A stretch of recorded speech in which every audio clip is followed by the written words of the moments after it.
Magandang araw po muli sa lahat ng mga listeners ng aming channel. Isa na naman pong inspirational love story ang ibabahagi namin sa inyo na sana ay kapulutan nyo ng aral. Ito ay pinamagatang Falling for the Wrong Billionaire.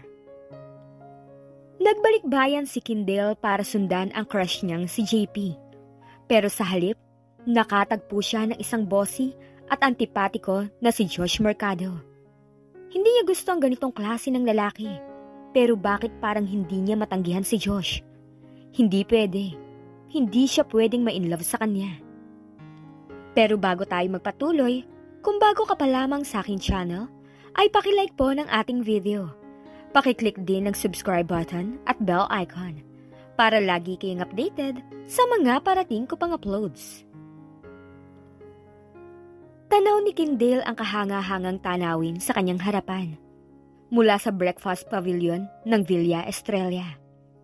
Ang hotel na ito ay pag-aari niya sa isang tahimik na bayan sa Tuscany, Italy at namana niya ang lupaing kinatatayuan ng hotel mula sa kanyang mga magulang. Bagamat maliit, agad siyang nahulog sa ganda ng kapaligiran. Dahil sa kanyang likas na pagiging business-minded, kahit wala pang karanasan sa trabaho, ipinadevelop na niya ang lugar bilang isang villa-style hotel. Ngayon hindi lamang ito isang tahanan para sa kanya, kundi isa ring pinagkukuhanan ng kita. Kayo na lang muna ang gumalahan. Kukuha lang ako ng ilang shots dito. Trabaho pa rin ba ang iniisip mo hanggang ngayon? Of course not. Kukuha lang talaga ako ng ilang shots mula rito dahil talagang ang ganda rito. Sa galing ko bilang isang photographer, nasisiguro kong magkakamal ako ng salapi kapag ibinenta ko sa Hallmark at iba pang postcards company ang mga kuha ko rito. Nilingon ni Kindle ang mag-asawang nagkukulitan. Isang napakagwapo at matangkad na lalaki na may kargang batang tinatansyang 1 taong gulang at isang maliit at cute na babae na ayon kay Kindle ay asawa nito.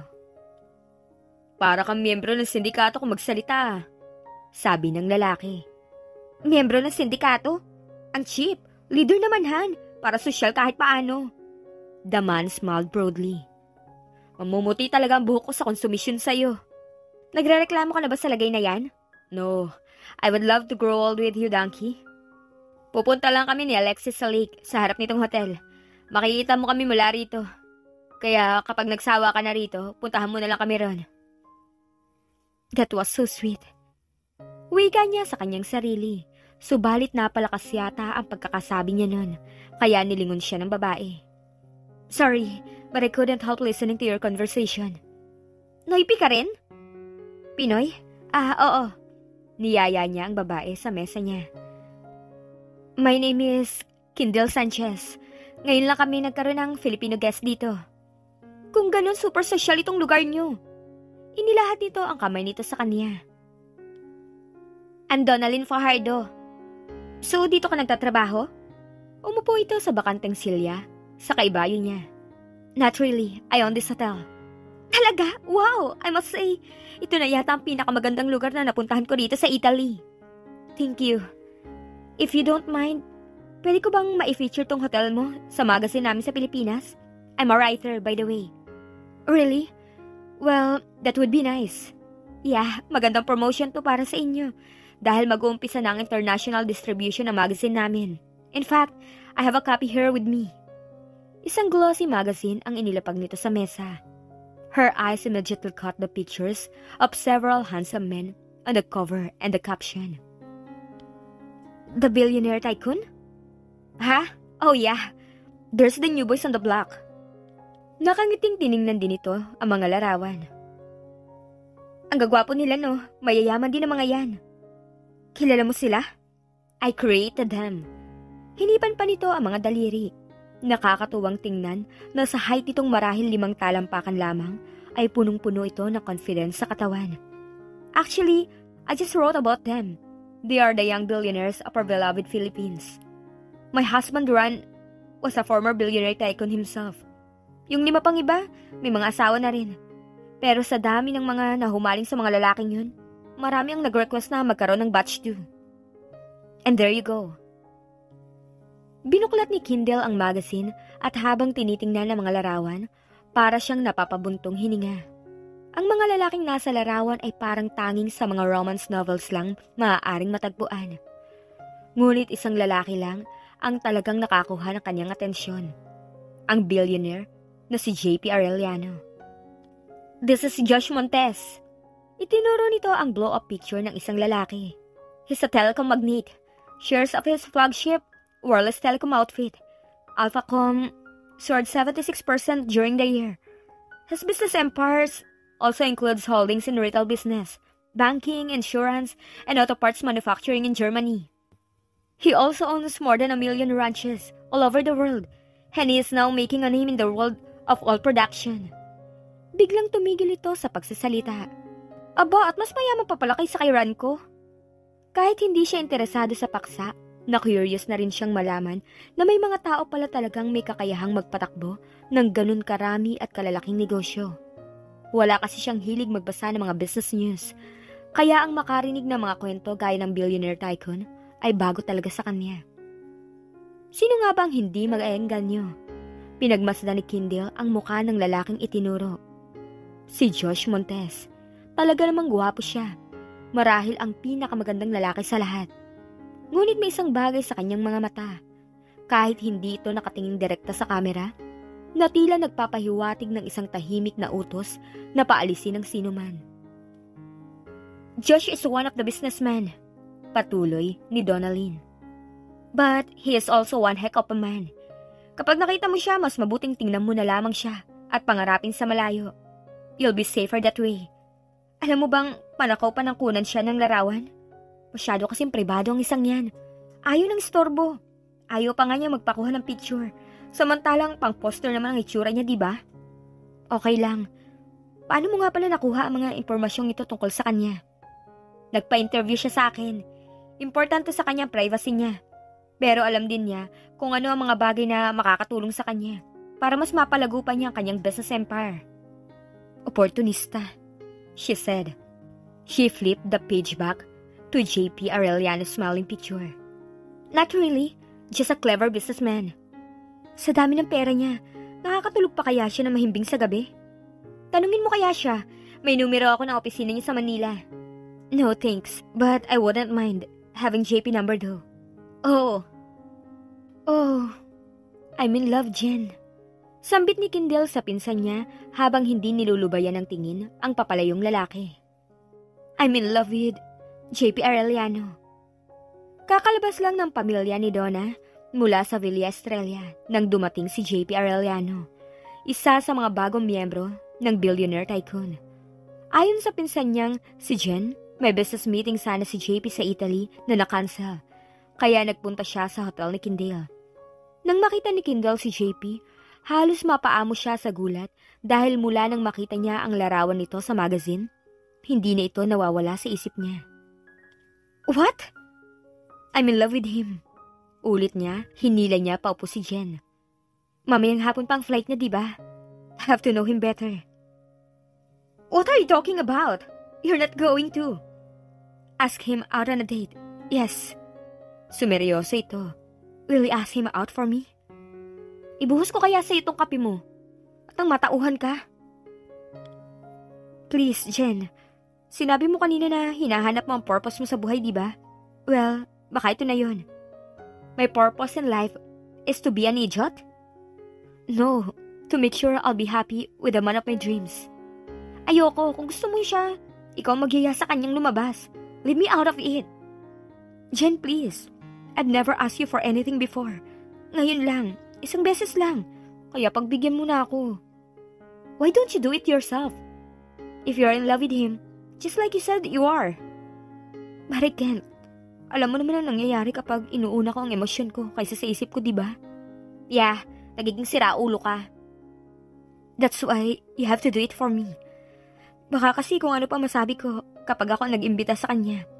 I don't want to ruin this chance. Jen, please, please, please. Hi, Kindle! Tinitigan niya ito. What? Tanong nito. May gusto ka rin ba kay JP? Kaya ayaw mo kami magkalapit na dalawa?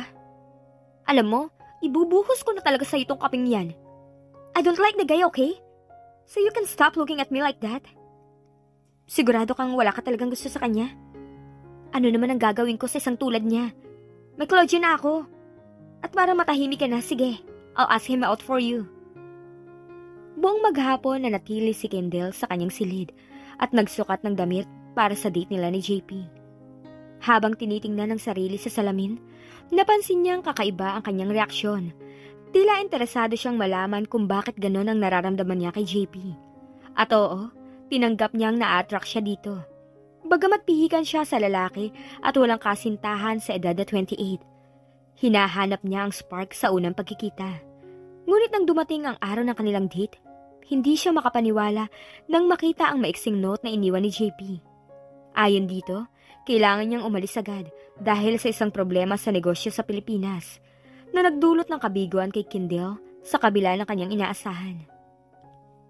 Maybe it's for the best, Kendall. Maybe he's not really worth it. Let him be. I can't. Punong-puno ng kombiksyon ang tinig niya. This is the first time I ever felt this way towards a guy.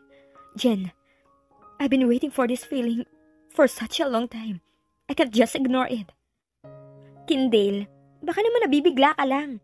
Maybe you're just attracted to him because, well, he's really handsome. No, Jen, I have this strange feeling inside me that tells me I shouldn't just let him go. Hinarap niya ito. Puno ng determinasyon ang kanyang mga mata. I'm not going to let him go just like that. Well, cousin, as you may know by now, itinaas nito ang kapirasong papel na inebot niya rito. He's already gone. I know where to find him. Umupo ito ng tuwid. Don't tell me! I'm going to the Philippines, Jen. I'm getting him back. Are you out of your mind? Maybe. I told you, this is the first time I've ever felt this way, and I'm not going to ignore it. You can't do it. You're right, I can't do it alone. That's why you're going with me. I'm not going anywhere with you. I have a life here in Italy. Okay lang kung ayaw mo ako samahan. Ako na lang mag-isang babalik sa Pilipinas. You don't know how to live on your own, Kendall.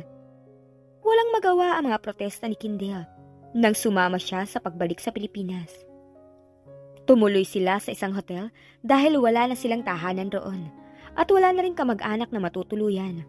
Pati ang kanilang mga kamag-anak ay nag-migrate na rin sa ibang bansa. Inisip ni Kendall na hindi na siya makakabalik pa sa Pilipinas dahil wala na siyang babalikan.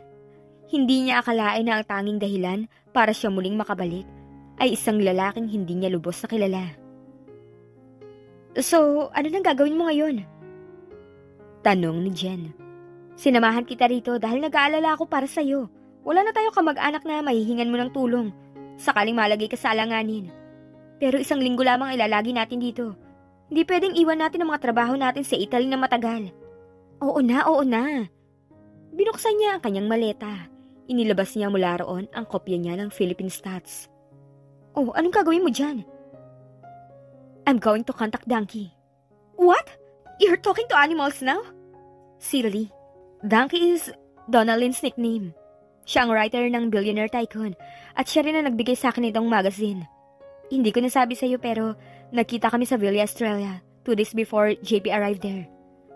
She was with her husband Ron, a former billionaire tycoon himself, with their first child. Former billionaire tycoon? You mean there were other billionaires before? I told you, our beloved country is now boasting with rich people. Hindi naniniwala si Kendall na may kakayahan ng Pilipinas na makapag-produce sa mga bilyonaryo. Habang binubuklat ang magazine, tinawagan niya si Donkey at mabuti na lang at agad itong nakausap. Madali rin siyang naalala ni Donkey nang magpakilala siya. Kanina lang kami dumating ng pinsan ko. Nang makausap kasi kita, parang bigla ko na lang namiss ang Pilipinas kaya nandito kami ngayon. Gumawa na lamang siya ng alibi para hindi na ito magtanong pa. Kaya nga rin pala ako tumawag para humingi sana ng konting pabor. Pwede ba? Oo naman! Ilang milyon ba ang kailangan mo? Ano, hindi perang ibig kong sabihin. Mayaman ka nga talaga siguro para tanggihan mo ang milyones ko. Humagikik ito. Patunay na nagbibiro lamang ito. Anyway, ano ba yung isang pabor na tinutukoy mo? This is it, Kendall. It's now or never. Huminga siya ng malalim. Gusto ko sanang malaman kung saan ko pwedeng makontak si JP Arellano. Nako, I don't have his private number, Kindale. Nasabi ko na sa iyo yan nang magkita tayo sa Italy. Isa kasi si JP sa mga taong masyadong pinahahalaga ng privacy. Pumayag ang BT Boys na ma-feature sila sa magazine namin, pero sa kondisyon na wala kami ibibigay na private contact numbers. Nalaglag ang mga balikat niya. Kung ganun, mauuwi lamang sa wala ang pagpunta nila roon. Hindi pa man parang nalulungkot na siya. Maybe it wasn't destined that she would see JP this time.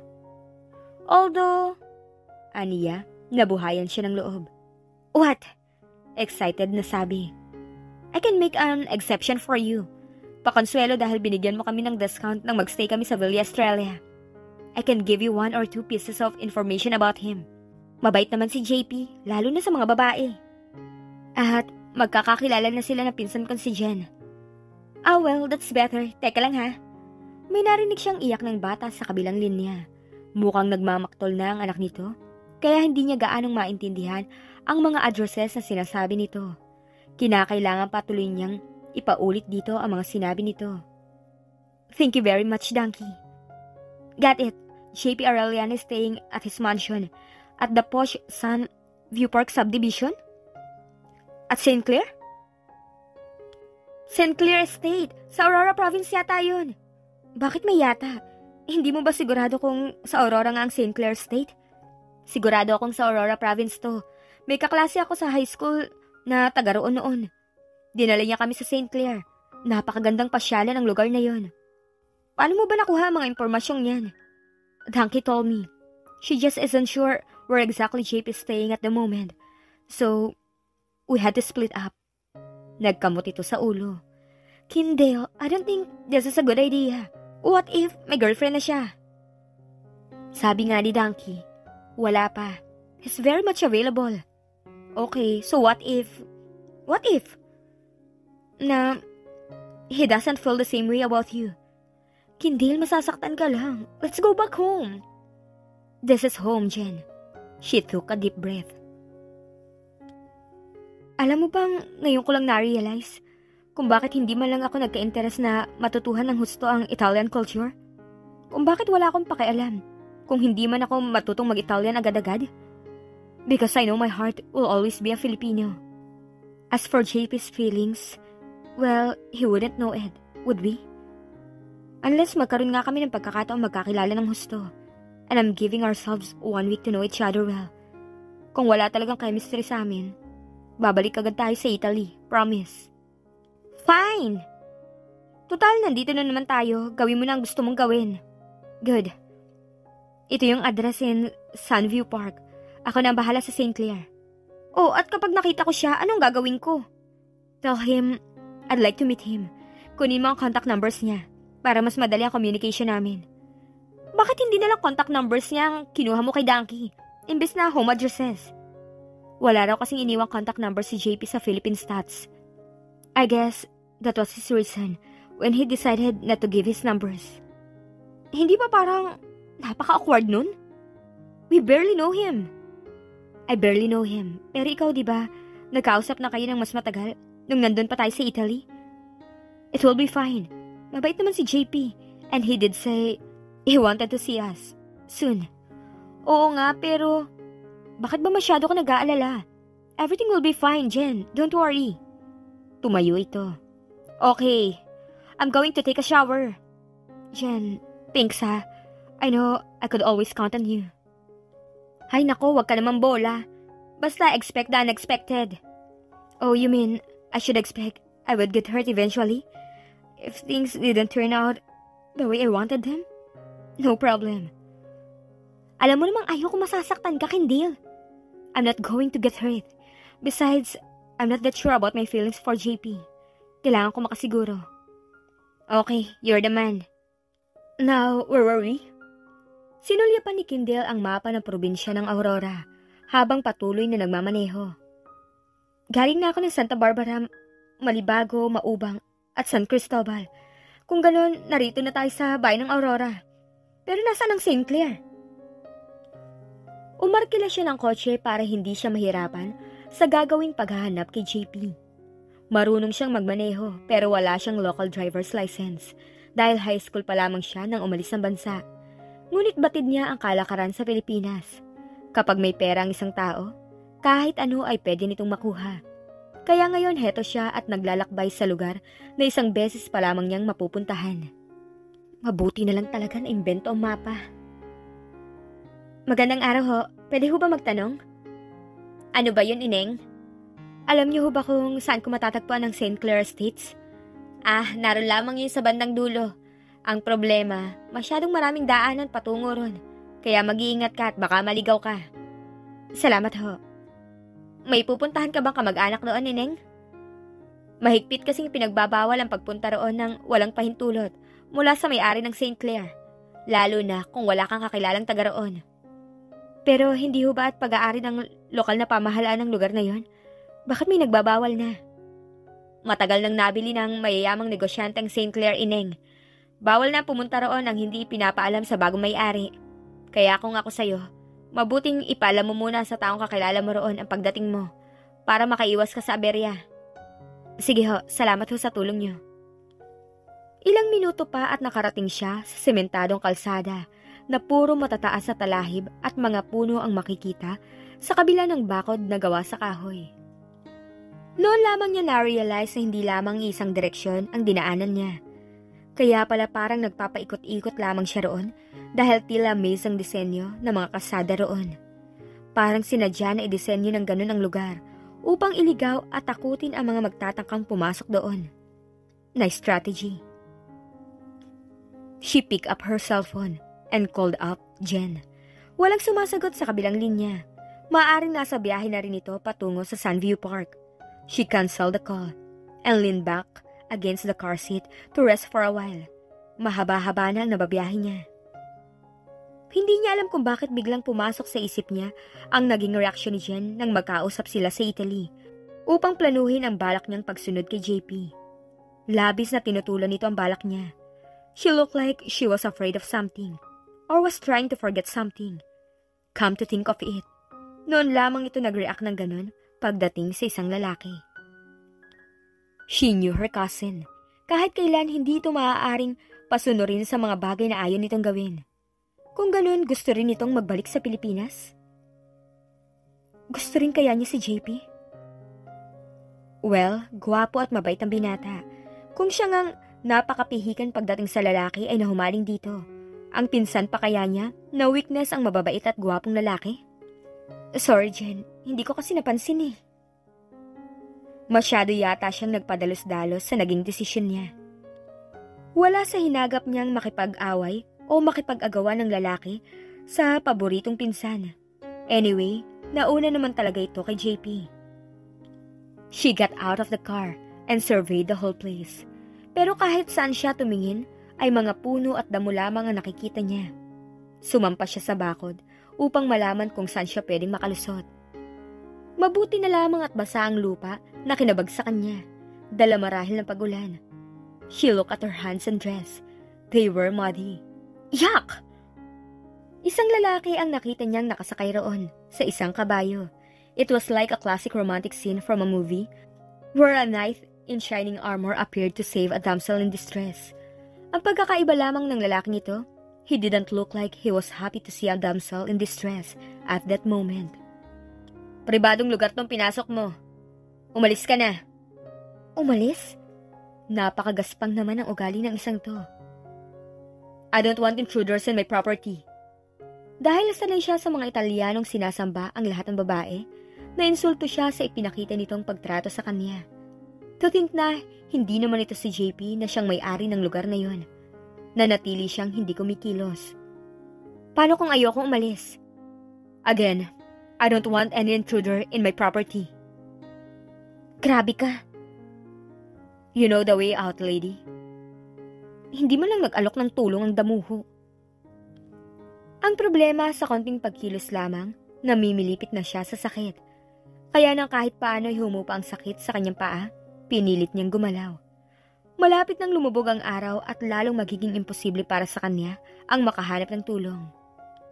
Ngunit naiwan pala niya sa kotse niya ang cellphone niya. She looked back to where she fell. Malapit lamang yun pero hindi na talaga niya kayang maglakad. Mahulog ka sana sa kabayo mo. Loko ka. Hindi ako makapaniwala na lumikha talaga ng mga taong kagaya niya. Yun ang unang pagkakataon sa buhay niya na hindi niya alam ang gagawin niya. Nabuhayan lamang siya ng loob nang makarinig siya ng ingay. Nagbalik bang lalaki? But instead of the handsome man on his horse, 3 lalaki ang nakita niya. Lumapit ang mga ito sa kanya. Miss, anong ginagawa mo rito? Private property po ito. Trespassing po kayo.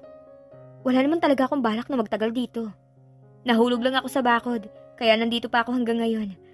Pwede niyo ba akong tulungan makabalik sa kotse ko? Anong nangyari sa'yo, miss? Konting aksidente lang. Kailangan ko lang bumalik sa kotse ko at... Ow! Napahiyaw na siya nang tangkain niyang tumayo at muling maramdaman ang sakit sa kanyang binti. Mabuti pa, dalhin ka na muna namin sa bahay ng amo namin, miss. Oo nga, mukhang hindi maganda ang lagay ng paa mo. Namamagana, oh. Mabuti na lang pala at pinapunta kami rito ng amo namin. Kung hindi, baka kung ano nang nangyari sa'yo. Pinapakawalan pa naman namin sa gabi ang mga alagang Doberman para magbantay sa buong farm. Pakidala na lang ako sa pinakamalapit na hospital dito. Sa mansion ka na namin dadalhin, miss.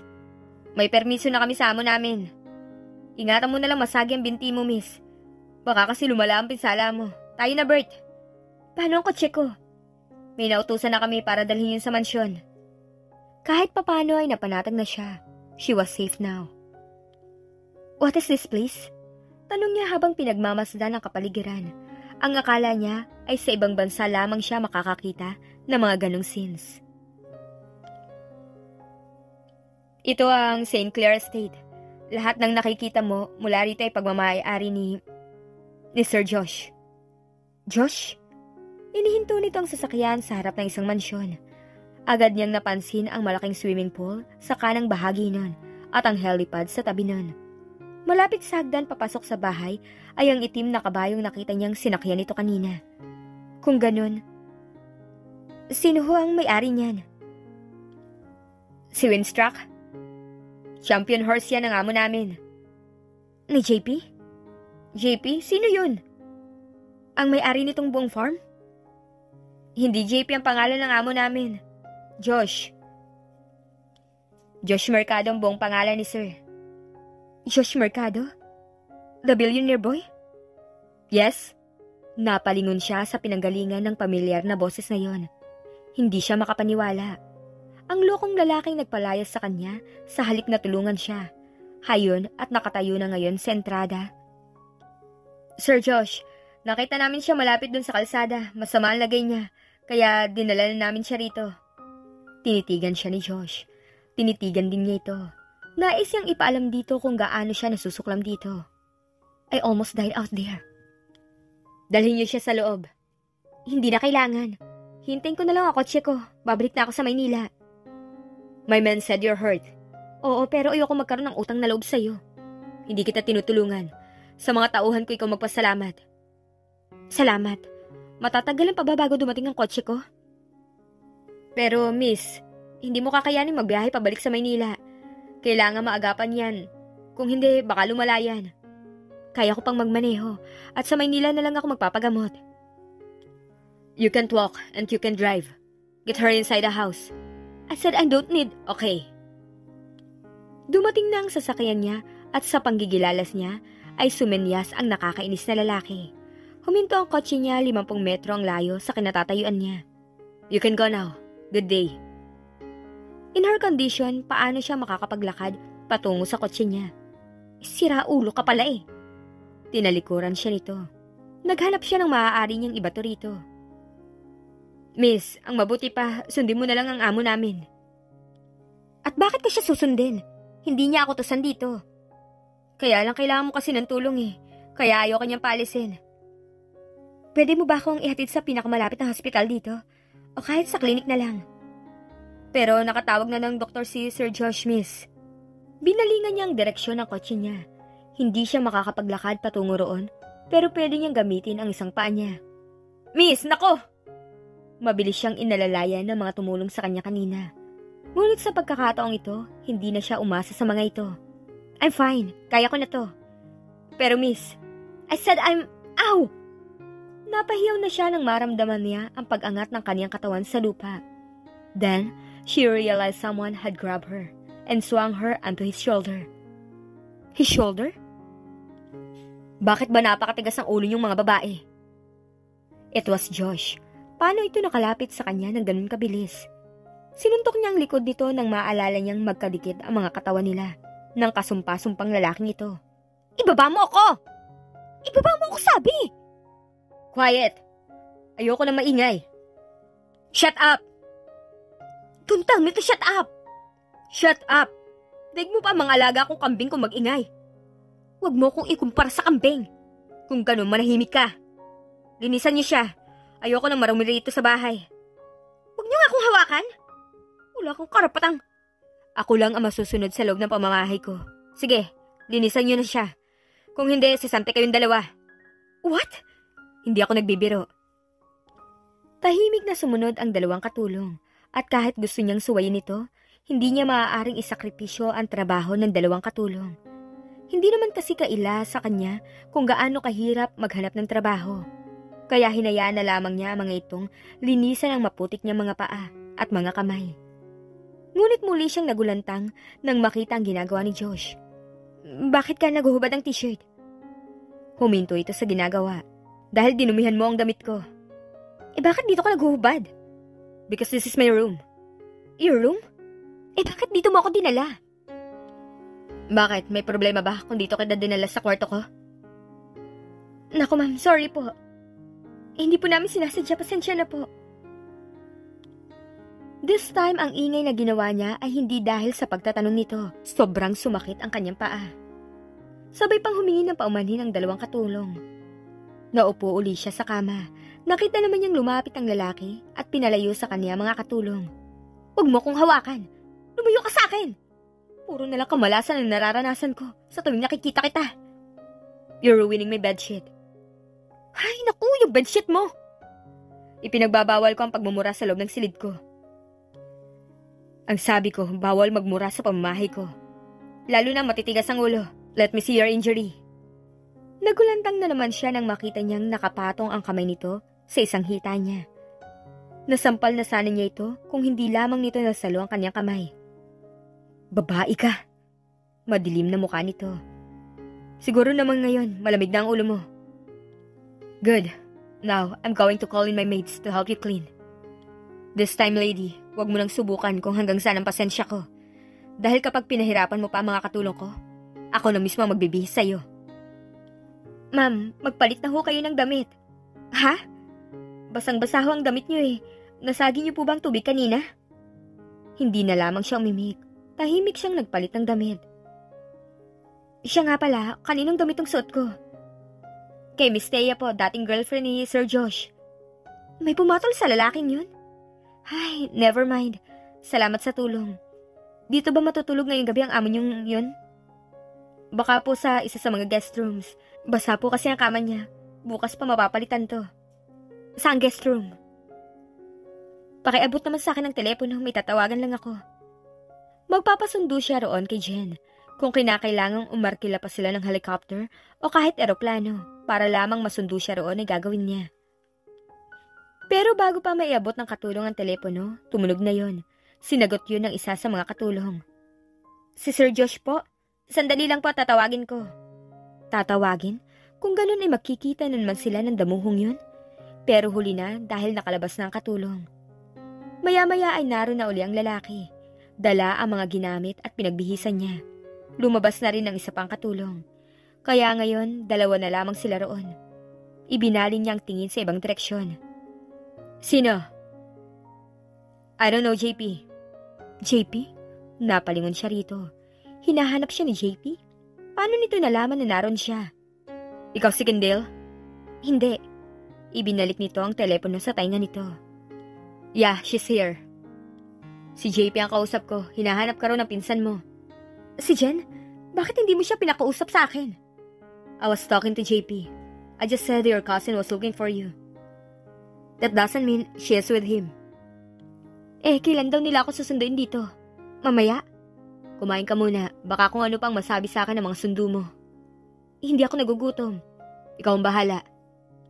Pumikit siya ng mariin. Hindi ko siya titingnan. Magkakilala pala kayo ni JP. Hindi ko pa rin siya kakausapin.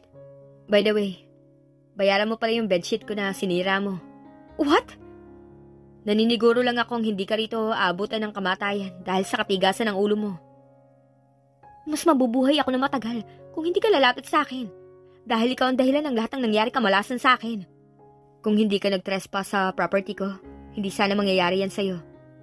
Kung hindi ako nagulat sa biglang pagsulpot mo, hindi sana ako nahulog doon sa bakod at apilayan. Kung di ka umakyat sa bakod ko, hindi ka sana nahulog. Ay, wala ka talagang puso. You're not even human at all. Mas masahol pa dyan ang mga sinabi nila sa akin. Masama na ang lagay nito. Gusto mo nang mag-last supper? You know what? Isang paa ko lang ang may pinsala. Yung isa kayang-kaya ko pang ipantadyak sa'yo.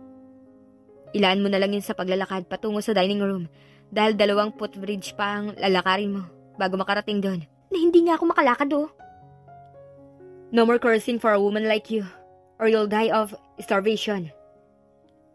Kung bakit naman kasi naimbento pa ng mga babae ang salitang pakipot? At bakit sa dinami-rami ng lalaki sa mundo, Lord? Bakit naman sa impaktong Diyos na yun niyo pa ako pinatambak? Maya-maya pa nakarinig siya ng malakas na ingay.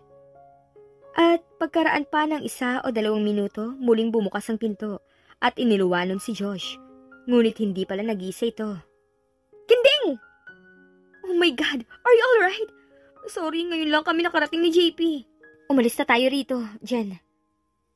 You can't go yet. The doctor will be arriving soon. Doctor? What doctor? Gindale, what happened to you? Yung lalaking yan, gusto yatang tapusin ang buhay ko. Sinabihan na kitang umalis dito sa lugar ko. Hindi ka nakinig. Nagliwaliw ka pa sa buong state. Kaya natural lang na yan ang abutin mo. Alam mong naligaw ako. Hindi ka maliligaw kung bumalik ka kaagad sa pinanggalingan mo. Please, ilabas mo na ako rito. Kaya lang yung paa mo. Sa ospital tayo didiretso.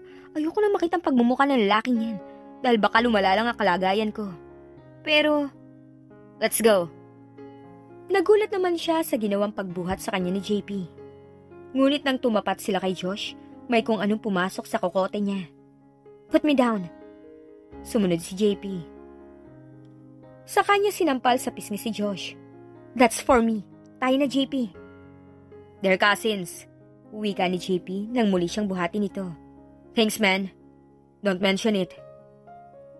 Bago siya sumakay sa helicopter, ay nilingon niya si Josh. He was standing on the front porch of his magnificent house, looking as lordly as ever. Itinaas nito ang isang kamay, tanda ng pamamaalam. Inismiran niya ito bilang ganti. Sino ang tinawagan mo? Tanong ni Kindle kay Jen. Gaya ng nais niya, sa hospital nga siya idiniretso nito at ni JP. Si Claudio, hindi na kasi ako nakapagpaalam sa kanya bago tayo umalis ng Italy dahil sa pagmamadali. Kumusta na nga pala ang pakiramdam mo? I'm okay. My uncle's not hurting anymore. Teka nga, ngayon mo lang naalalang tawagan ng boyfriend mo? 3 araw na tayo rito Kindle, sa dami ng mga nangyari sa atin mula nang dumating tayo rito, natural lang na hindi ko kagad maalala si Claudio. Sigurado ka? Ano bang klaseng tanong yan? Hindi mo pa nasasabi sa akin kung paano ka na-aksidente. Ano ba talaga nangyari sa'yo? That Josh guy is really the most disgraceful person on earth. Ikwento mo nga sa akin ang nangyari. At nagsimula na siyang magkwento.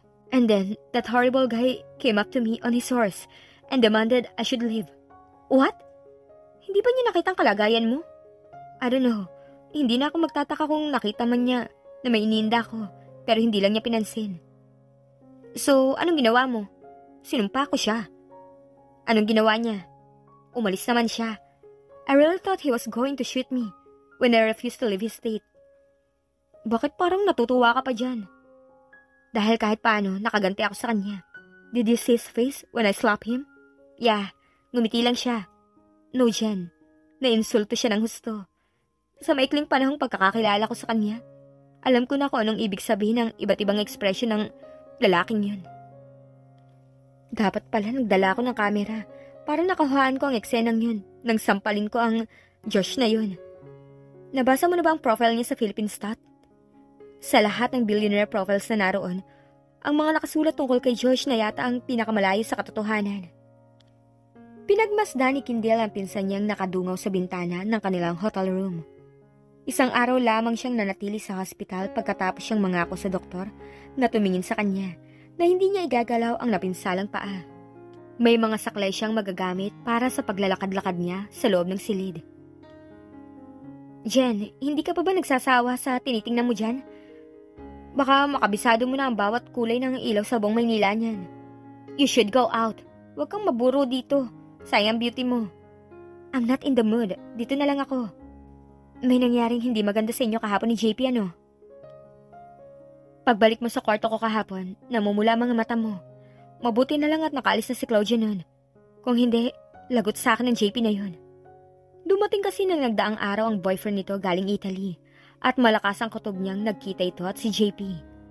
Hindi naman siya nagkamali ng hinala. Umamin si Jen na nagkagulo ang mga ito ng nagdaang araw dahil nagpropose ng kasal ang kasintahan nito at hindi ito nakapag-react agad sa pagkabigla. Yun ang eksenang naabutan ni JP na ikinagalit nito at siyang dahilan ng kalungkutan ngayon ng pinsan niya. Suot-suot pa naman ito ang singsing na bigay ni Claudio. Hindi ka man lang niya hinayaang magpaliwanag? Nasaktan ko siya, Kindle. At ikaw, hindi ka ba niya nasaktan sa mga ipinakita niyang kakitira ng utak? Hindi lamang siya ang nasaktan sa mga nangyari. Tama lang na masaktan ako ng ganito. Marami na rin akong nasagasaan ng dahil sa pagmamahal kong yun. Pati ikaw. Kahit hindi ka nagsasalita, alam kong nasaktan kita. Kahit paano nang aminin kong may damdamin ako para kay JP. Oh, forget about me. I wasn't hurt. I never was. Noong una pa lang kasi tanggap ko na sa sarili ko ang posibilidad na wala naman talagang mararamdaman sa akin si JP. Kahit nga nung nasa Italy pa tayo eh. What? Eh bakit gusto mo pa siyang sundan? Hindi kasi ako sigurado sa nararamdaman ko para kay JP. And I told you, ayoko na nag-iisip ako ng napakaraming what-ifs. I want everything clear. At ngayon mo lang na-clear ang lahat ng yun? Of course not. Nang makita ko kayong magkasama ni JP nung sunduin niyo ako sa St. Clair, nalaman ko na agad na wala na akong asahan sa kanya. Hindi ko alam ngayon kung matutuwa ako sa kinalabasan ng kagagahan ko. I mean, you fell in love at last. Pero nasaktan ka naman. Mahal ko si JP and I don't mind getting hurt. Okay, if you say so. Siya nga pala, pwede bang ikaw na lamang ang makipagkita ngayon kay Donkey? Para makalabas ka na rin kahit paano. Donkey? Yung writer ng Billionaire's Tycoon? Oo, sabi ko kasi makikipagkita ako sa kanya ngayon.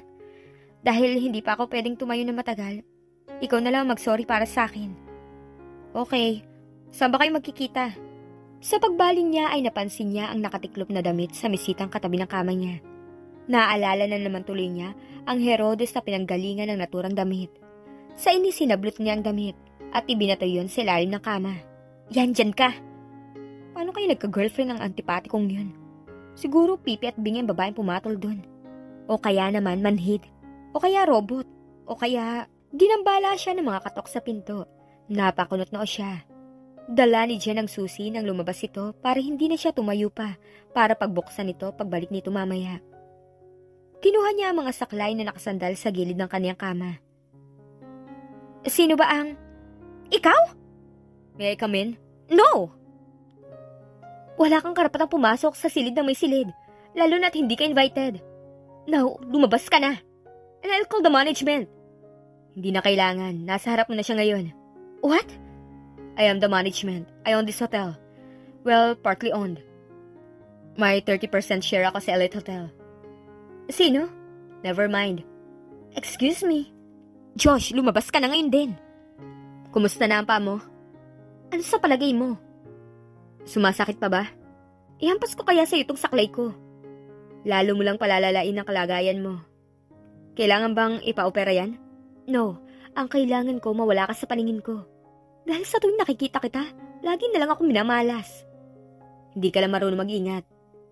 At ako pa ngayon na may kasalanan? Hindi ka dapat umalis agad ng St. Clair. Magaling ang doktor na ipinatawag. I don't need. You don't? Then what's that? Don't interrupt me when I'm talking. Then I expect you to do the same with me. Kung ang pinunta mo lang dito para alamin kung buhay pa ako, well, nakita mo naman, humihinga pa ako. Ngayon pwede ba umalis ka na? Dahil talagang iniistorbo mo na ako. Kukunin ko lang yung damit na pinahiram ko sa'yo. Fine, nasa ilalim ng kama. Ilalim ng kama? Oo. Itinapon mo ang damit sa ilalim ng kama mo? Of course not. Nahulog siguro yon at hindi na namin napansin. I doubt it. You did it on purpose, didn't you? Yeah, so? How dare you? Dear Lord, huwag niyo po akong hayaang maging masamang tao. Papasok ka sa silid na may silid at aaktong parang ikaw lang ang may karapatang magdemand sa mundo. Well, you know what? I don't care if you own this hotel. Wala akong pakialam kung buong mundo pag-aari mo. Pero kapag nasa teritoryo kita, matuto kang gumalang. Alam kong billionaire tycoon ka, Josh, pero di ako natatakot sa'yo. Itong mga damit lang naman ang ipinuputok ng butsi mo, diba? Sige, ibibigay ko na sa'yo. At pagkatapos, lumayas ka na sa harapan ko. Please lang. Ako na. Sinabi ko bang tulungan mo ako? You're going to hurt yourself again. And since when did you care? Just now. Hindi pa magaling ang paa mo. Kapag namali ka ng galaw, sigurado sa hospital na naman ang bagsak mo. Kaya ako nang kukuha ng damit. Hobby mo ba talagang ipahamak ang sarili mo? What? I told you to stay put. Pwedeng lumayo ka muna sa akin? Bakit? Anong bakit? Get off me! Stop it, Kindale. Get off me! Kindale, you're going to hurt yourself again if you... Ay, alright, just calm down. Oh, saan ka pupunta? Wala kang pakialam. Kapag sumunod ka, ipapadampot na talaga kita sa mga pulis. Alright, wag mong babasahin ang paa mo. Namamaga pa yan. Shut up, Josh! You're not my doctor. Hindi na kailangan ng doktor para lang sabihing delikado yung ginagawa mo. I said shut! Huli na para ma-realize niyang tama ito. Pagtapak na pagtapak niya sa basang tile floor ng banyo, agad dumulas ang kanyang paa. Napahawak naman siya sa doorknob, subalit na itapak na rin niya ang may pinsalang paa sa sahig. Napahiyaw siya sa sakit. Mabilis siyang dinaluhan ni Josh at walang sere-seremonyang binuhat. Anselmo, Tony! Ihanda niyo ang kotse! Sigaw nito sa mga alalay. Nagising si Kindle na tila lumulutang ang kanyang pakiramdam at napakagaan ang kanyang ulo. Ngayon lamang siya nakaranas ng ganong klaseng pakiramdam. Para siyang high sa kung anumang itinurok sa kanya. Hey, kilala kita. She tried focusing her eyes on the man standing a few feet away from her. You're Josh. Nginitian niya ito. Anong ginagawa mo dyan? Upo ka rito. How's your foot? I have no idea, pero maganda pakiramdam ko ngayon. Para akong lumilipad. Muling tinapik niya ang kama. Sit here, Josh. You need to rest. Lagi na lamang ako nagpapahinga. Masakit na nga likod ko sa kakahiga rito eh. Gusto kitang makita sa malapitan. Para masiguro kong kasing gwapo ka pa rin gaya ng nasa malayo ka. Hello? Hindi ka lang gwapo, mabango ka pa. Lalaking lalaki ang amoy mo. Kindle, you really are handsome. Josh, plus you have a great body. Hindi mo dapat itinatago yan. You are so good for my surroundings. Dala lang niya ng gamot, it will fade. But I don't want it to fade. I like this feeling. Alam mo ba kung gaano ka kagwapo? Magpahinga ka na. Mamaya na, pamilyar sa akin ang lugar na to. Nasa hospital ka. You look worried. Anong nangyari? Hindi ako dapat. Alis na ako para makapagpahinga ka na. Dito ka muna. Ayaw mo ako makita kapag nawala ng epekto niyang gamot. Josh, when I first saw you on that horse, I thought you were the most handsome man I've ever seen. And then, I was right. You are the most handsome man I've ever met. How about JP? Who? Di ba si JP ang dahilan ng pagbabalik niyo rito ng pinsan mo galing Italy? Paano mo nalaman yan? I'm a billionaire boy, Kindle. I have ways of knowing everything. Kailangan mo na talaga magpahinga, Kindle. Okay, balik ka ha. Halatang nagulat ito. Gayunpaman agad din siguro itong nakabawi dahil ito naman ang humalik sa kanya. Sleep tight, Kindle. Nakangiting sabi nito. Napabalikwas ng bangon si Kindle. Hinahabol niya ang hininga at kahit air-conditioned ang silid na kinaroroonan, may mga butil pa rin ng pawis na namuo sa kanyang noo.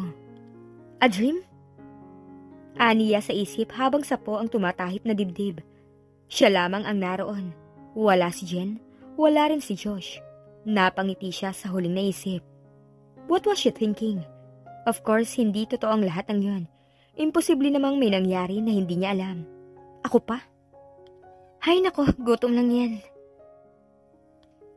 Ang walang puso na Josh na yun? Na, imposible. Ikamamatay na lang magpakabait sa kahit na kanino. Siniguro lang niyang hindi siya mapagbibintangan kung sakaling matuluyan ako. Nagulat siya nang biglang bumukas ang pinto. Si Josh? Ngunit nakangiting mukha ng pinsan niya ang bumungad sa kanya. Kasunod nito si JP. Oh, bakit ganyan ang itsura mo? Sino pa ba naman ang hahanapin ko para makita? Malay ko. Kumusta na pakiramdam mo, Kindle? Matatagalan pa siguro bago ako makalakad ng maayos. I swear, hindi ko na talaga tatangkain pang suway ng payo ng doktor ko. Mabuti naman at natuto ka na. Matigas kasi ng ulo mo minsan eh. Ayan tuloy, pilay ka ngayon.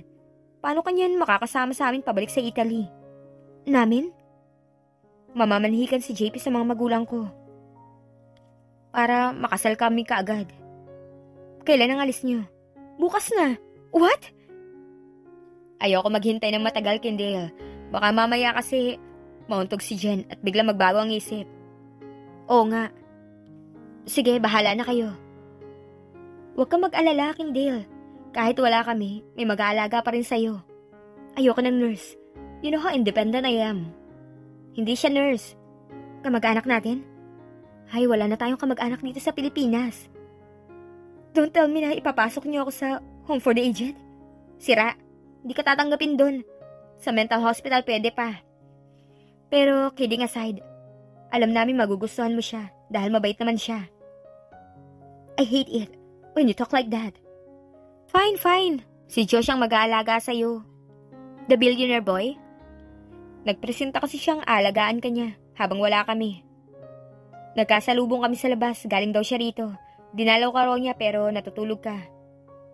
Sa katunayan, siya ang may dala ng mga prutas na to. Ready to go? Hindi nilingon ni Kindle na nagsalita.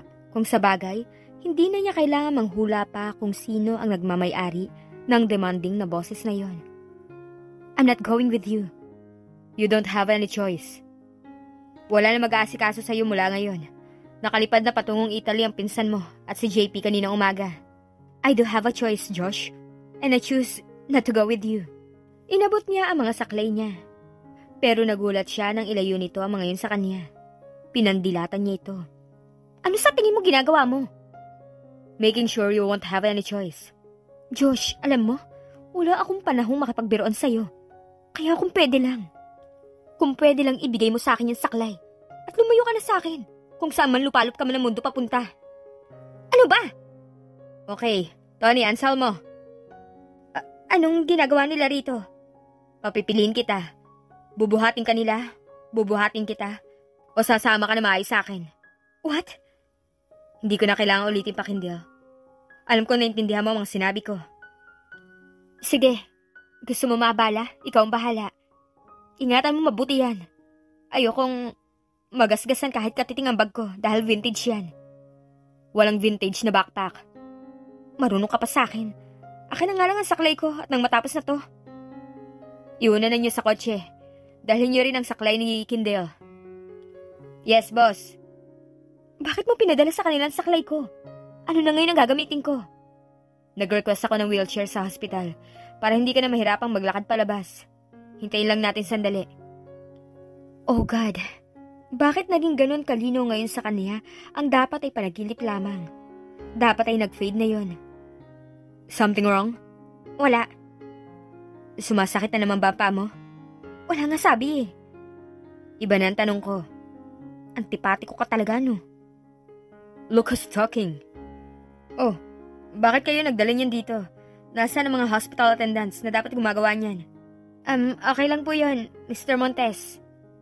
Hindi naman po kami naaabala. Nagniningning ang mga mata nito. Okay, bumalik na kayo sa trabaho niyo. At sa susunod, huwag niyong gawin ang trabaho hindi sa inyo. Opo. Sige po, magandang araw na lang po sa inyo, Mr. Montes. Wika naman ang isa pa. Bakit mo naman sila pinagsalitaan ng ganun? Napahiya tuloy sila. They still have work to do. At kaya kong asikasuhin ka na mag-isa. Hindi ko na kailangan ng tulong. Hindi yun ang tinatanong ko.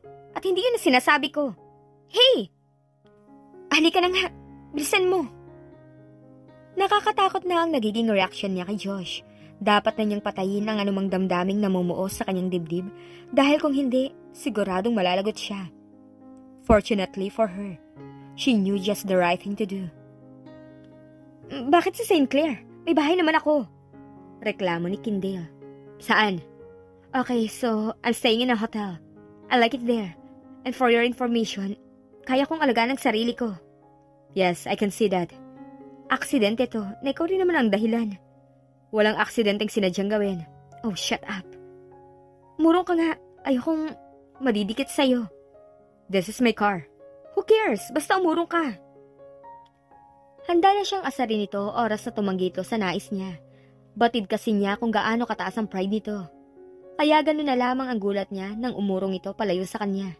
Oh, ba't ka lumayo? He gave her a bored look, kaya agad siyang bumawi. Nag-aalala lang ako, baka bigla ka nalang himatayin dyan dahil nautusan ka. What? Nothing. Bakit ganyan ka kung magsalita? Lagi ka nalang naghahamon ng away. Kahit anong gawin mo, hindi kita papatulan. So you might as well put things to rest. Better yet, rest yourself. Mas kailangan mo yun. Hindi ako naghahamon ng, I'm hungry. Sinabi ko na sa'yo, huwag kang sisingit kapag nagsasalita pa ako. Okay, pero kumain muna tayo. Tony, kapag may nadaanan kang restaurant, ihinto mo muna ron. Sir. Hindi ako nagugutom. Mas gusto ko magpahinga. At ang sabi ng doktor, dapat ipahinga ko ng husto ang katawan ko. Hindi ako pwedeng kung saan-saan nagpupunta.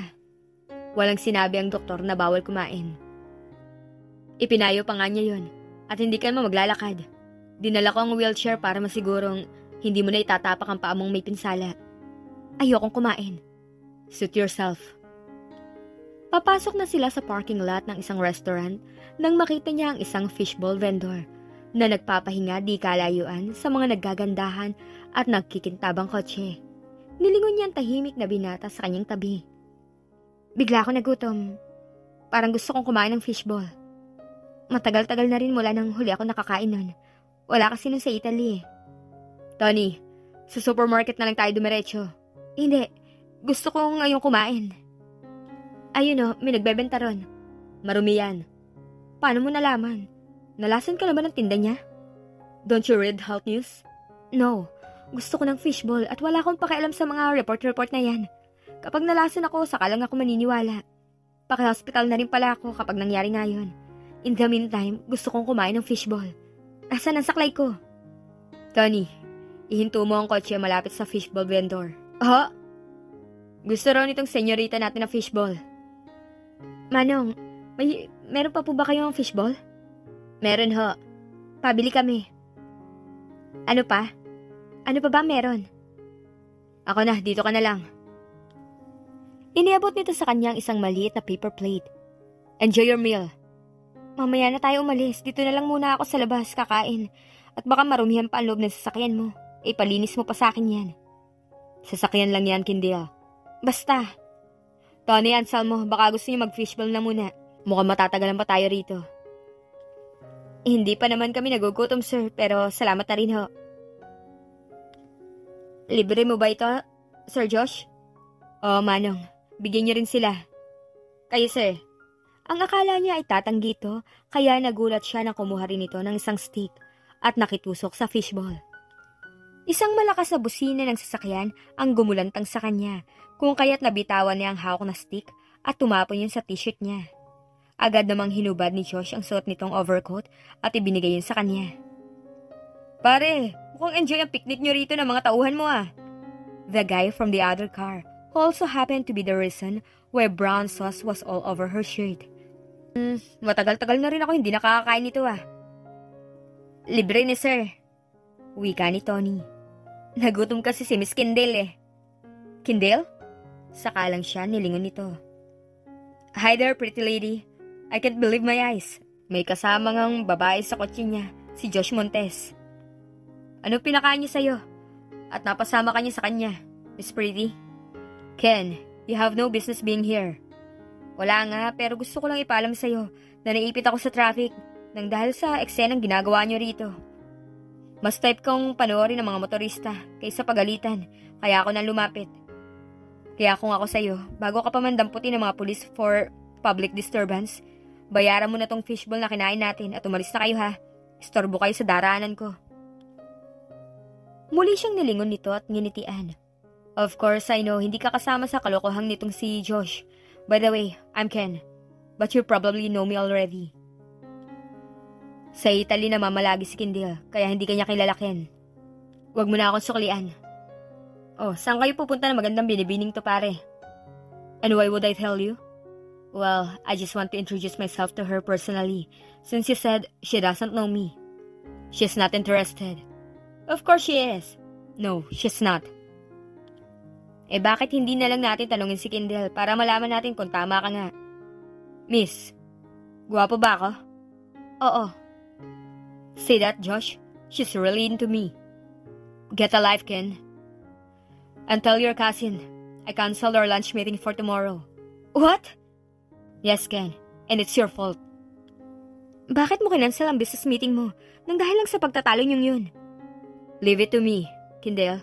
Grabe ka naman. Binibiro ko lang naman ni Ken, napikon ka kaagad. Hindi ako napikon. Wala lang ako sa mood na makipagbiruan sa kanya. Still, hindi mo dapat basta na lamang itapon ng isang potential na investment. Nabasa ko ang article ng Philippine Stats about last year's billionaire tycoon. At isa sila sa mga hindi mo dapat pinapas. Your point is, sa negosyo, hindi mo dapat pinagsasama ang emosyon at trabaho. I'm not jealous. Who said anything about jealousy? Don't tell me, nagsiselos ka kay Ken? No. So nagsiselos ka nga. No. Hindi ko alam na type mo pala mga babae magaganda at matalino. No. Bakit ka sumasagot? Hindi naman ako nagtatanong ah.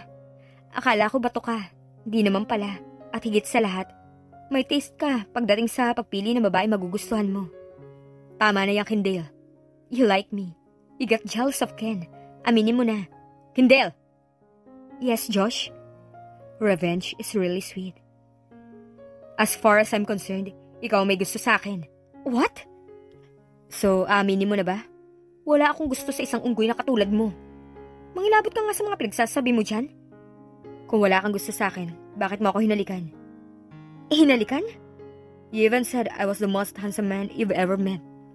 Hindi totoo yan. Wala akong... Hindi kita... Yes, you did. Kaya hindi ako naniniwala sa sagot mo kanina. Nang tanungin ka ni Ken kung gwapo ba siya. Sinungaling ka. I would never kiss a snake like you. You already did. Shut up!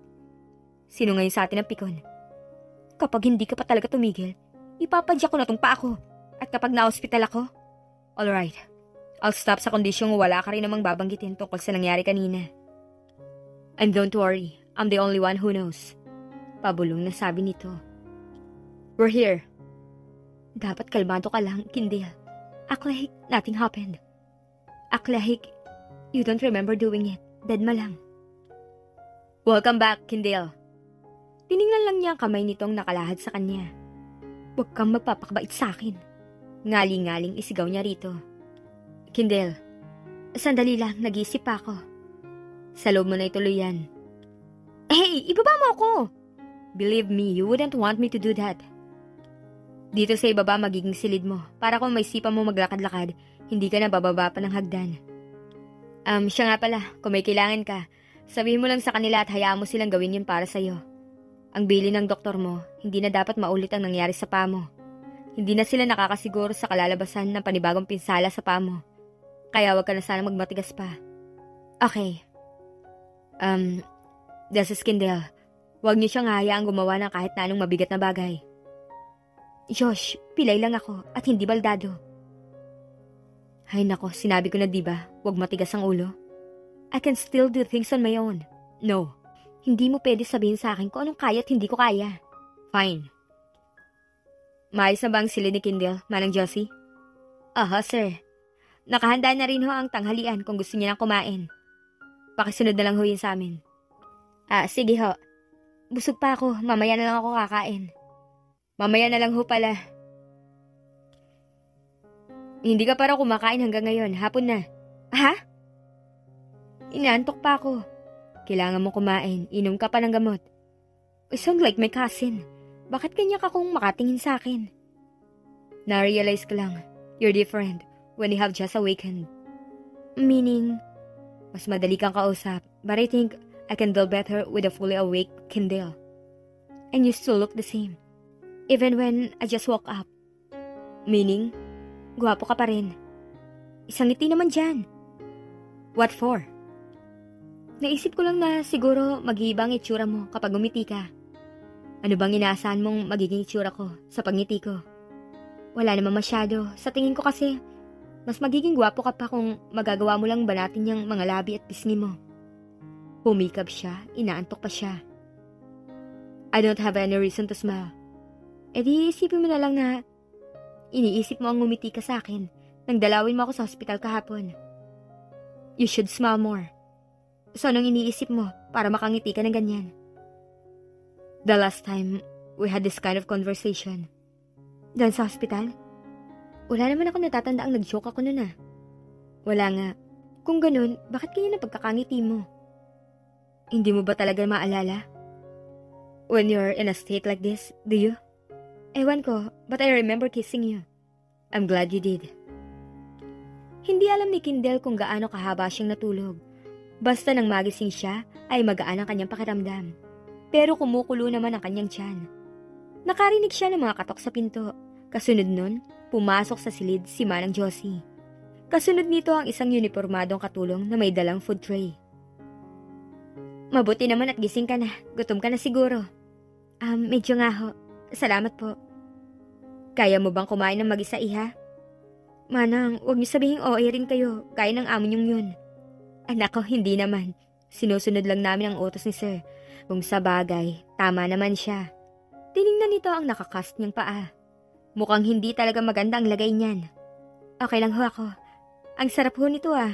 Kayo ho ang nagluto? May dalawang kusinera rito si Sir. Hayaan mo at paparating ko sa kanilang sinabi mo. Siguradong matutuwa mga yon. Nasaan na ho ang amo niyong bato? Dumaan siya rito kanina pero tulog ka pa yata. Nasa study room. Gusto mo ba siyang ipatawag? Naku, wag na ho. Baka hindi lang ako matunawan. Ikaw yung isa sa mga nag-aasikaso sa akin nung maligaw ako rito, di ba? Oho. Hindi pa ako nakakapagpasalamat sa'yo. Wala hong anuman yun. Yung kasama mo, hindi naman siguro siya sinisente ni Josh, ano? Hindi ho. Siya si Millie. Yung isang tinutukoy mo si Lina yon. Pwede ho na maiwan na muna rito si Millie. Naiinip kasi ako wala kakwentuhan eh. Sige. O Millie, ikaw na bahala kay Kindle. Asikasuhin mo siya ng husto ha. Wala na munang chismis. Kayo naman, Manang Josie. Ano naman palagay niyo sa akin, chismosa? Oo, maiwan ko na kayo. Salamat ho ulit. Ilang taon ka na, Millie? 23 na, Miss Kindle. Kindle na lang. Ilang taon ka nang nagtatrabaho rito?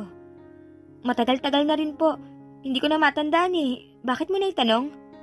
Curious lang kasi ako kay Josh. Ganun ba talaga ang ugali niya mula pa nang magtrabaho ka rito? Dati nang mabait si Sir Josh. Hindi lang siya palangiti pero wala kaming reklamo sa pakikitungo niya sa mga nagtatrabaho para sa kanya. Ganun na talaga siya. Pero walang taong hindi ngumingiti. Hindi normal yun. Kaya lang nung makita ko siyang huling ngumiti, nung buhay pa si Miss Thea. Yung mga damit na pinapahiram sa'yo, sa kanya yon. Pero nung sinabi mong nabubuhay pa si Thea, ang ibig mong sabihin, 4 na taon nang patay si Miss Thea, hindi siya namatay sa aksidenteng kinasangkutan niya sa highway, kundi sa komplikasyong dala nun. Head trauma ang tawag nila ron.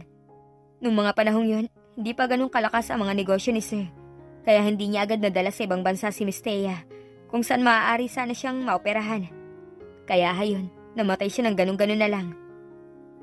Mula nun, wala nang ginawa si Sir Josh, kundi ang ibuhos ang lahat ng panahon niya sa pagpapalago sa kanyang mga negosyo. At nang magkaroon siya ng maraming pera, nagpagawa siya ng hospital at eskwelahan sa iba't ibang probinsya sa Pilipinas. Naiinis nga kami sa babaeng naliling sa kanya. Alam kasi namin na gustuhan lamang siya ng mga yon dahil kabilang siya sa billionaire tycoon. Ganun naman talaga yon. Pero hindi nila sineseryoso si Sir. Gusto lamang nila si Sir dahil pwedeng ipang-display nila. Alam mo bang ikaw palang babaeng nakatuntong dito sa St. Clair? Millie, aksidente lang na napunta ako rito. Alam mo yan, nakita mo naman ang itsura ko nang dalhin ako rito ng mga tauhan niya. Ayaw mo ba sa kanya? Mabait naman si sir, mayaman at gwapo pa. Huwag mo kaming gawa ng issue, Millie. Bagay kasi kayo eh.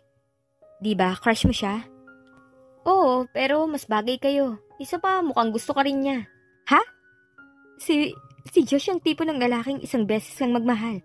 At ayon sa kwento mo, mukhang si Thea pa rin ang mahal niya hanggang ngayon. Kaya imposibleng sinasabi mo. Pero bakit siya mismo parang ayaw tanggapin ang idea na yon? She felt a bit jealous. Gusto niyang pagtawanan ng sarili. Siya? Nagseselos? Imposible. She didn't even like the guy. Or did she? Millie, tapos na ako. Ang bilis naman. Ubusin mo na yan. Baka magalit si sir kapag nalaman niyang hindi mo naubos ang pagkain mo. Hayaan mo siyang magalit. Nawala na siya ng gana. All because she was jealous of the woman of his past. Nanay ko po, nagsiselos nga ako. Hindi ka dapat naglalakad. May maliit na bell malapit sa kama mo na konektado sa maid's quarter. Well, hindi ko alam yun. At wala rin naman akong balak na gisingin pa mga katulong para lamang ikuha ako ng tubig. Kaya ko nang gawin mag-isa yun. So, if you'll excuse me, I have a glass of water to fetch. Follow me. Kumusta na ang pa mo? Okay na. Salamat. Sabi ni Millie, konti lang nakain mo kanina. Gusto mo kumain uli? Alauna na ng madaling araw. Ano naman? Gusto mo bang kumain uli? Hindi na, salamat na lang. Kindale. Yes. Kagigising mo lang ba? Kanina pa. Bakit? Wala naman. Sige, bumalik ka na sa kwarto mo. Kaya mo ba? Oo. Oh my, Josh naman. Aniya sabay sapo sa dibdib. Huwag mo nga akong gugulatin ng ganyan. Papatayin mo ako sa nervyos eh. Nakita kita nahihirapang maglakad kaya sinundan na kita. Maybe I should just carry you back to your room. I can walk. Hindi ko lang matiis tong mga saklay ko. Masakit na ang kilikili ko. You can't walk. Fine, yes, I can't walk. Pero ayoko pang bumalik na muna sa kwarto ko. Dito na muna siguro ako sa kitchen. Anong gagawin mo rito? Maghihintay na multong lalabas. Walang multo rito. Pustahan? Why don't we have a truth instead? Gabi naman na tayo lang ang tao rito sa kusina. Walang makakaalam na hindi tayo nagbabangayan. So, how about it? Hindi ka pa ba matutulog? Nagbabasa ako sa study room. Katabi lang nun ang kwarto mo, kaya narinig ko ang paglabas mo. Wala ka nang inisip kundi negosyo. Talagang isinasa puso mo ng pagiging billionaire boy, ha? Not really. Wala lang talaga akong ibang magawa. Kaya naging pastime ko kumbaga ang pagpapatakbo ng negosyo. Nice pastime. You could say that. You must be a very boring person. Am I? Napangiti siya. No, I don't think you are. Sa dami ng mga naranasan ko mula na makilala kita, masasabi kong hindi ka boring na tao. Masungit at antipatiko pwede pa. Masungit at antipatiko? Oo, wag mo nang itanggi. So, you really hate me? Noon. Ngayon? Hindi na siguro. Really? Pwedeng malaman kung bakit? No. Why not? Lalaki ang ulo mo. Sinabi mo ring masungit ako at antipatiko. Hindi na ako masasaktan kung sakaling akusahan mo akong arogante. Well, iba na lamang pag-usapan natin. Gusto kong pag-usapan ang sarili ko. Hindi ka pa ba nagsasawang mapuri ng mga babae mo? Babae ko? Your fans, admirers, girlfriends. That's too much. Wala akong ganyang karaming tagahanga. You're a billionaire boy, Josh. Kahit sinong babae willing na purihin ka, tumayo ka lang sa harap nila. Tayo lang nandito ngayon. I don't want to talk about you. Okay, let's just talk about you then. I heard nakatira ka sa Italy. Yeah, simula nang nag-graduate ako ng high school. And thank you for not pushing the subject. You're welcome. Matagal ka rin palang wala rito sa Pilipinas. No wonder hinahanap-hanap mo ang mga street foods.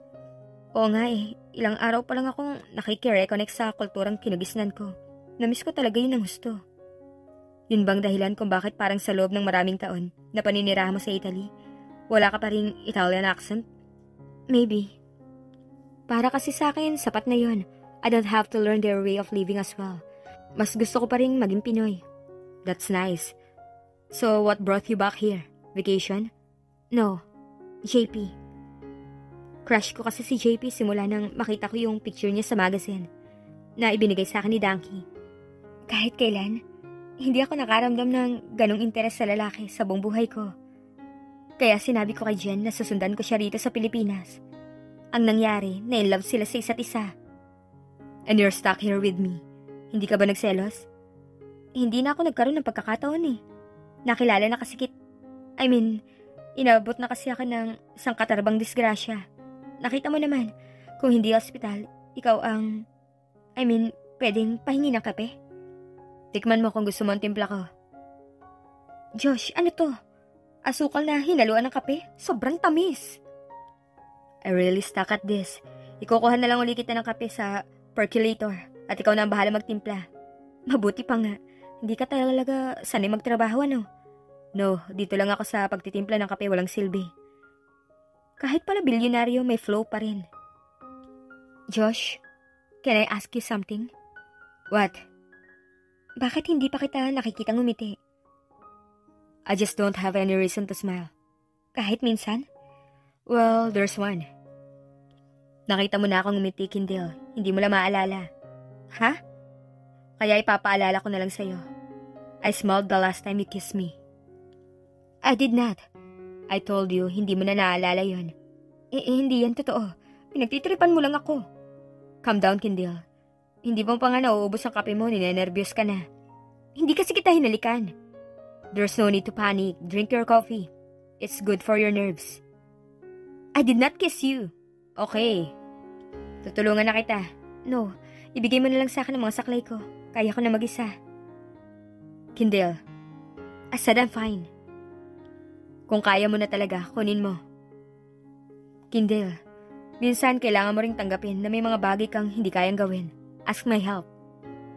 Sasabihin mo yan pagkatapos mong itapon ang mga saklay ko sa sahig? Baliw ka ba? Sorry. Josh naman. What? Wala. Good night. Good night. I just thought you might need a little help. Kung na-offend kita, pasensya na. Alam ko naman kung kailan ako nagkakamali. Huwag ka mag-apologize. Bakit? Hindi bagay sa'yo. Kinagat niya ang ibabang labi upang pigilan ang sariling matawa sa tinatakbo ng usapan nila. Ganun ba ang ma-in-love? Kung sakali kayang nararamdaman din niyang spark na yon na hinahanap niya sa isang lalaki, gaya rin kaya ng kay JP ang mangyayari? In any case, masaya na rin siya at si Josh ang minahal niya. Ang importante, masaya siyang sa wakas, naranasan na niya kung paano magmahal. And with Josh, she would accept everything. Every smile, every feeling, and every heartache. I'll see you in the morning, Josh. Okay. And I'll try to remember that kiss you told me. Bumalik siya sa kanyang silid na hindi dala ang kanyang puso. Naiwan niya yon sa lalaking kasama niya kanina.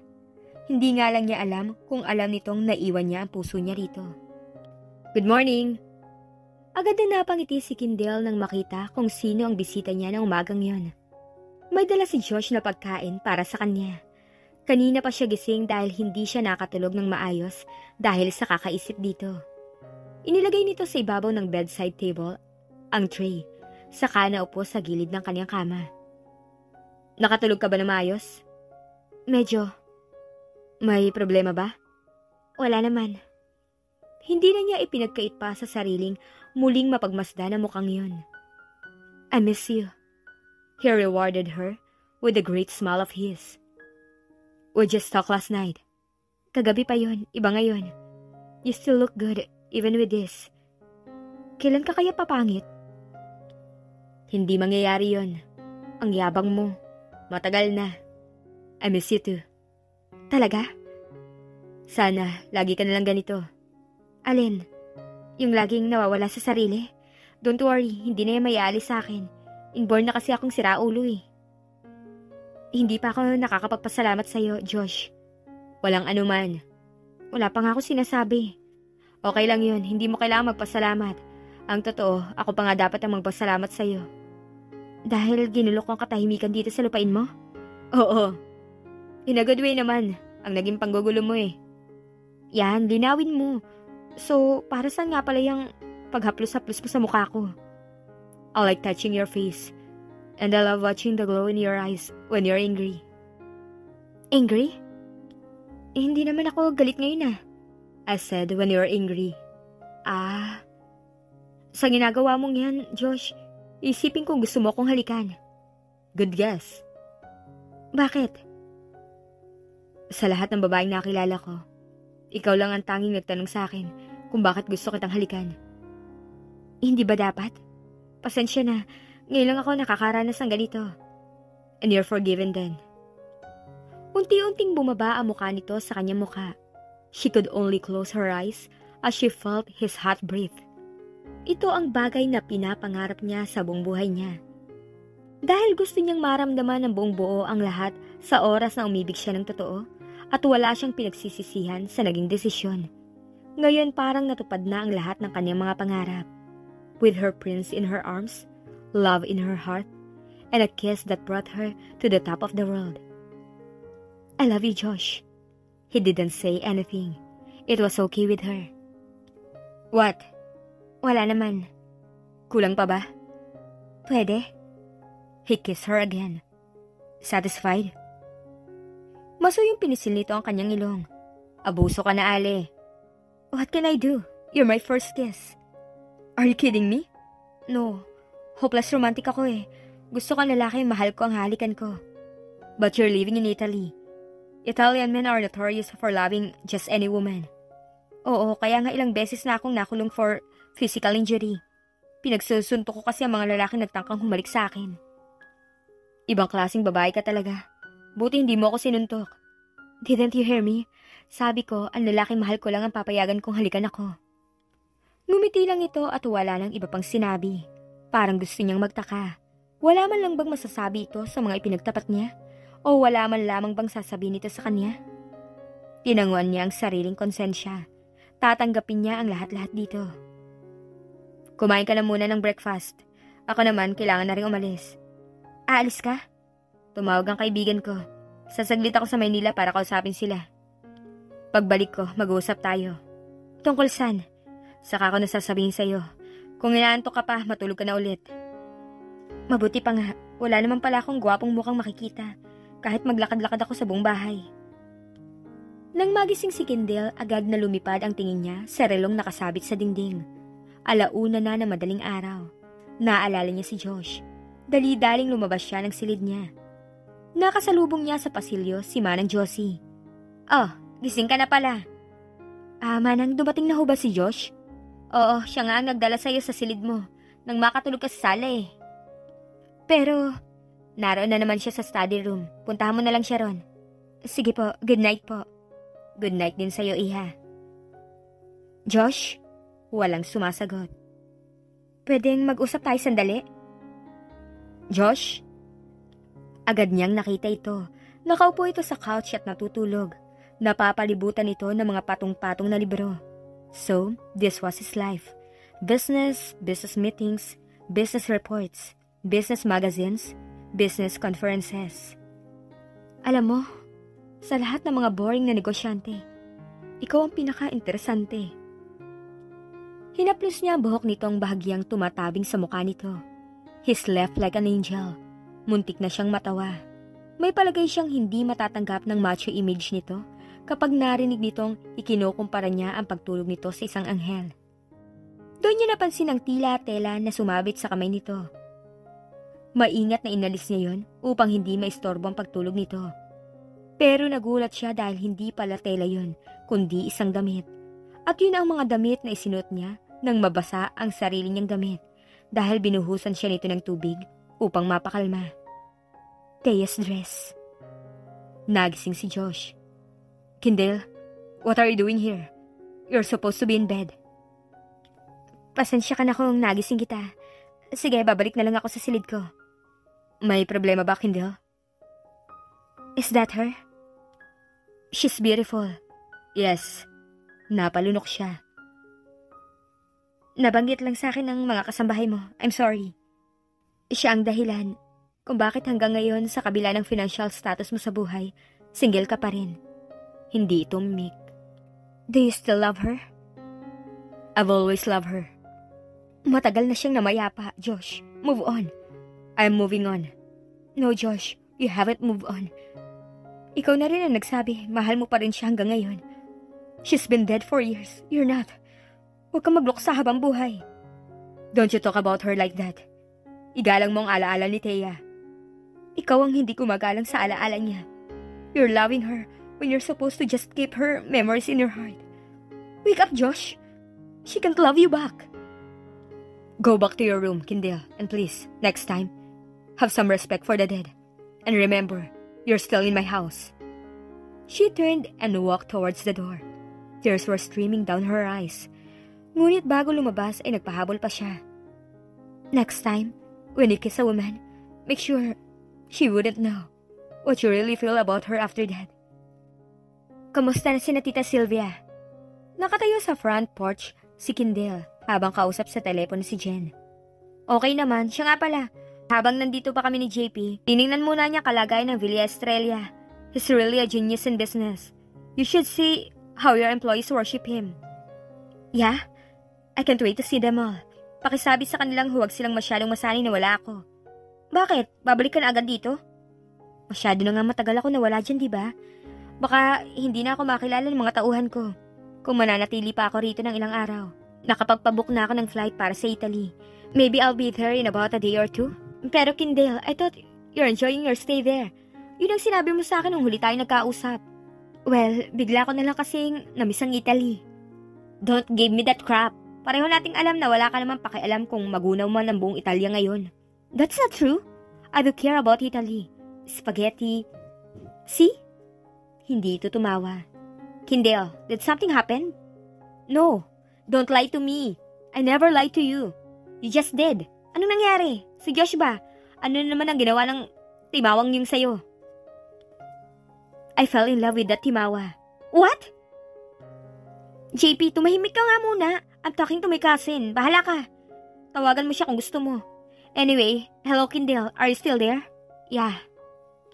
If you're in love with him, bakit parang naiiyak ka? Sinaktan ka na naman ba niya? Oo. I wanna go home. Jen. Okay. Private plane ni JP ang sinakyan namin papunta dito. Ipapasundo ka na lang namin dyan. What? What do you mean? Walang piloto ang eroplano mo. LBM? Hello, Kindle. Pasensya na. Total may nakuha ka ng plane ticket. Siguro sa airport ka na lang namin hihintayin. May LBM daw kasi ngayon ang piloto ni JP. Will you be okay there? Oo, salamat. Miss Kindle, nakahanda ng sasakyan. Salamat ho, Manang Josie. Makikidala na lang po yun sa kotse. Hindi niyo na po ba hihintayin magising pa si sir? Hindi na ho, nagkausap na kami kagabi. Alam na niya pag alis ko ngayon. Kapag hinanap niya ako, sabihin niyong bumalik na ako sa hotel na tinutuluyan ko sa Maynila. Doon ko na lang kamo hihintayin ng pinsan ko. Kung nagkausap na pala kayo kagabi, bakit kailangan ko pang sabihin yan sa kanya? Dumako ang kanyang mga mata sa bintana ng silid nito. Her heart jumped when she saw him by the window looking down at her.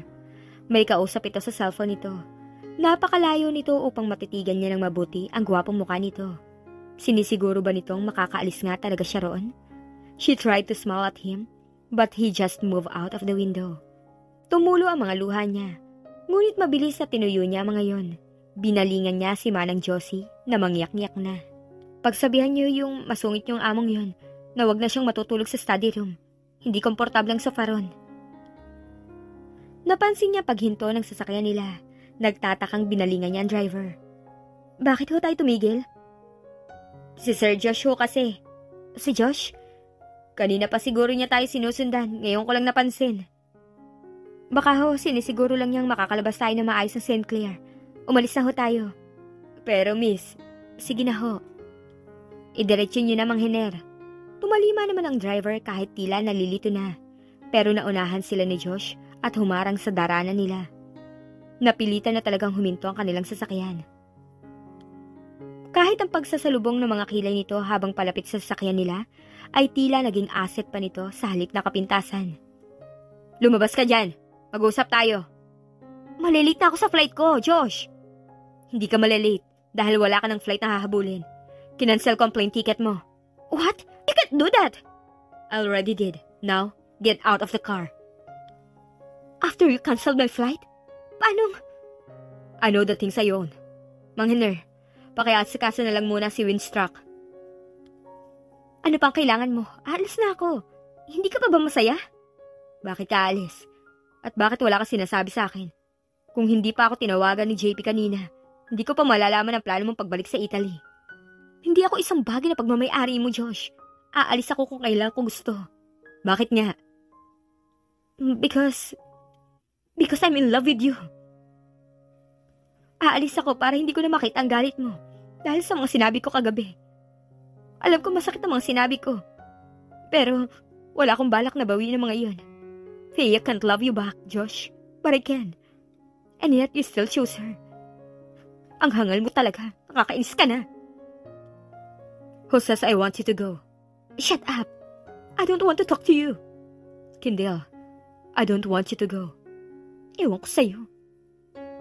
Kendall, listen to me. No. Alright. You want to know how stubborn I can get? Kapag hindi ka tumingin sa akin, halikan na kita. Don't leave me again. Dahil oras na malaman ko umalis ka uli nang hindi nagpapaalam sa akin, itatali na kita sa tabi ko. Josh! Alam mo ba kung ano nararamdaman ko nung makita kita kanina sa labas ng bintana ko? I'm almost went out of my wits. Hindi mo man lang ako binigyan ng pagkakataong makausap ka. Akala ko kasi, pagkatapos ng mga nangyari kagabi. Bakit? Ano bang nangyari kagabi? Wala naman na. Josh, I insulted Thea's memory. Yes, you did. And I'm sorry. Pero hindi ko babawiin ang mga sinabi ko. You can stay in love with her. Sino ba nagsabing mahal ko pa rin siya? Pero ang sabi mo kagabi, nagalit lang ako dahil hindi ka naman talaga dapat nagsalita ng ganun. I mean, she's already dead. And last night, when you found her picture, I was just saying goodbye to her. Well, sort of. Matagal ko nang alam na nakasama ni Thea sa pagkamatay niya ang pag-ibig ko. Pero hindi ang puso ko. Hindi lang ako nagkakaroon ng steady girlfriend dahil wala naman talaga ako nararamdamang pagmamahal sa mga nagiging karelasyon ko. Yeah, I might be arrogant, but I'm one of those people who have conservative and romantic view of love and relationship. Kaya lang, hindi ko rin mapatunayan ng gusto yun dahil sa tagal ng panahong hindi ako nagkaroon ng girlfriend. I even went to psychiatrist to make sure. Pero ang kailangan ko lang pala ay isang katulad mo. When I first saw you on that muddy part of my land and you cursed me on my face, I knew I had found my answer. Ganon? Kaya mo ba ako basta nalang pinabayaan doon? Of course not. Kaya nga pinapuntahan ko roon ang mga tauhan ko. I wanted to make sure you'll get off safely. Was that your way of saying I'm the answer to your prayers? You have to excuse me. Hindi kasi ako sanay na nagpapakita ng emosyon sa kahit na anong pagkakataon. I had a tough life. Bata pa lang kasi ako, wala na akong inisip kundi ang makaahon sa hirap. Kinalimutan ko ang maglaro at magpakasaya dahil sa tingin ko, hindi ako magtatagumpay kung hindi ko seseryosohin ang buhay. Nagbago lang ako na makilala ko si Thea. But even with her, I'm still having problems showing my feelings. Pagkatapos, maaga pa siyang namatay. So, when I found you, you were a hopeless case? You could say that. Kung ganun, bakit nagpresenta ka pa rin alagaan ako? Kung ganung bato palang pakiramdam mo? I'm not sure. Nang makita kasi kita, parang laging hinahamon ng buhay. I just had this instinct to protect you. Sinasabi mo lang yan dahil hindi mo nagawang iligtas noon si Thea. Siguro nga. Pero nang ma-experience kong first hand kung gaano katigas ang ulo mo, alam kong hindi na dapat kita pakialamanan. But I just couldn't stay away. I wanted to protect you, to take care of you. I wanted you to need me. Kaya sa tuwing sasabihin mong kaya mo, gumagawa ako ng paraan na kailanganin mo ang tulong ko. Kaya lang matigas ka talaga eh. And I guess that's what makes me want you more.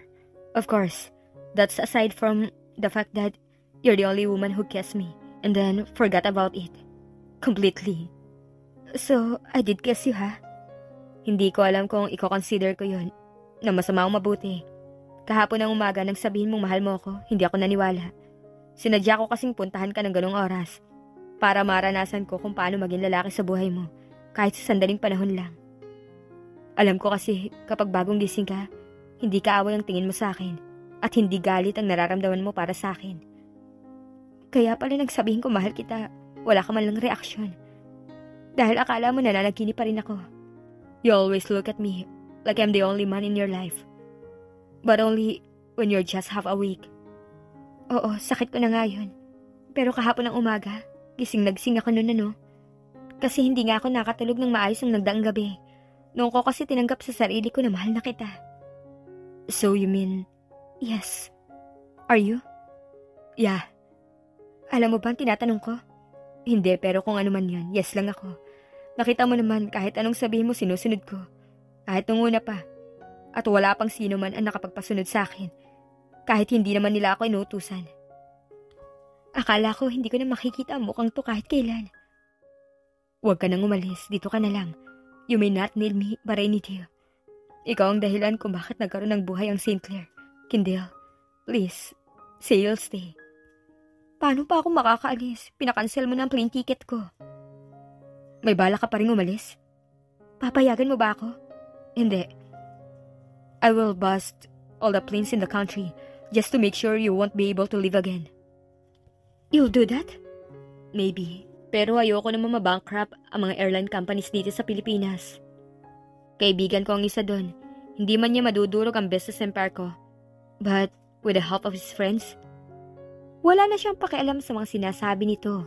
Para mapatigil ito ay siniil niya ito ng halik sa mga labi. Tama na ang malaman niyang gagawin nito ang lahat dahil mahal siya nito. Sapat na yun para makontento ang kanyang puso. Billionaire tycoon Josh Montes had found his match and she had found hers. Minsan ang pagmamahal ay dumadating sa mga hindi inaasahang pagkakataon. Yung tao na dati hindi mo iniisip o hindi mo inaasahan, siya pala ang magpapasaya at magpapabago ng iyong pananaw sa pagmamahal. Ang buhay ay puno ng mga sorpresa at minsan ang pinakamagandang bagay ay dumarating ng hindi mo inaasahan. Ang tunay na pagmamahal, hindi nasusukat sa material na bagay o yaman. Ang pagiging mayaman sa puso, ang malasakit, pag-unawa at pagkalinga sa isa't isa ay siyang tunay na kayamanan sa isang relasyon. Kahit anong estado ng buhay, ang wagas na pagmamahal ay hindi nasusukat sa halaga ng pera, kundi sa mga simpleng bagay na nagpapakita ng malasakit at pagpapahalaga sa isa't isa. At dito na po nagtatapos ang isa na namang inspirational love story na aming inihandog sa inyo.